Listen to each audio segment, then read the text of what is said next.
আজ আমি তোমাদের সাথে একটি চড়ক পূজার ভিডিও শেয়ার করব। চড়ক পূজা বাংলা ক্যালেন্ডারের একদম অন্তিম দিন, অর্থাৎ চৈত্র মাসে সংক্রান্তির দিনে বাংলার বিভিন্ন গ্রামে গঞ্জে হয়ে থাকে এই চড়ক পূজা। এই বিশেষ দিনে আমি গতকাল পৌঁছে গিয়েছিলাম মাঝদিয়ার চড়ক পূজা দেখতে। তোমরা দেখতেই পারছো এই চড়ক মেলা দেখার জন্য অসংখ্য মানুষ উপস্থিত হয়েছেন। এই চড়ক মেলার বিশেষ বৈশিষ্ট্য হলো সন্ন্যাসীরা 1 মাস সন্ন্যাস গ্রহণ করে চড়ক পূজার প্রস্তুতি নিয়ে থাকেন।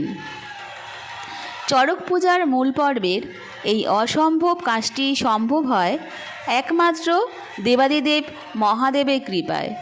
তাই আমার যে সমস্ত বন্ধুরা এই ভিডিওটা দেখছো তাদের সকলকে অনুরোধ করব, তোমরা অবশ্যই কমেন্ট বক্সে গিয়ে একবার হর হর মহাদেব লিখে যাবে। ধন্যবাদ।